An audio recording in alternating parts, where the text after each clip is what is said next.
So today we're going to talk about what's not okay to ask a trans guy. Starting with our birth name, we spent so long training the people in our lives and training our friends and our families and sometimes even ourselves to call ourselves by the name that we chose for ourselves. So we don't really like having to tell strangers, people who never knew us in that past life, what that name was, because that person is in a sense irrelevant to who we are today. When people ask me what my birth name is, it kind of just brings me back, real quick flashback to who I was before I started my whole transition, and I've come a really long way, so I don't like putting one foot into that door. So try to avoid that question. Second of all, don't ask us about our bottom area. A lot of us try to just completely forget that it's even there.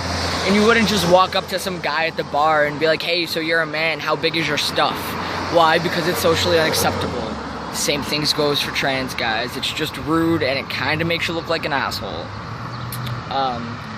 Don't ask us 1,000,001 questions about transitioning before you even get to know us. Get to know us as a person before you get to know us in the journey that we're traveling on. Because transitioning, for the most part, has nothing to do with our personality. We're usually the same person that we were as a male or female. We're just happier with ourselves. So again, that's a bad question. Don't ridicule us about what we do. Don't say, oh, well, you're too pretty to be a man.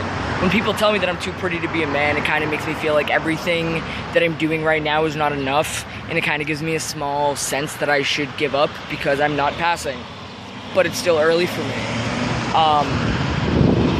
Don't ask us what we didn't like about being a girl, because there were obviously enough reasons for us to make us be a man. It's the main reason. We don't feel like women on the inside. I've never felt like a woman, never have, never will. That's just completely inevitable. Okay? The other thing that I kind of wanted to talk about is the difference between gender and sex.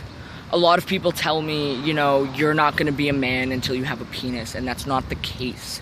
Your sex is what you were born as. So, for example, my sex is female, yes, for now. However, my gender, what I am in my heart, in my mind, in my soul, that is male. And what my gender is more relevant than what my sex is. Just like your sex and your gender are different from your sexual orientation. People just kind of have no idea that they are different things. There are people out there who don't identify as either gender.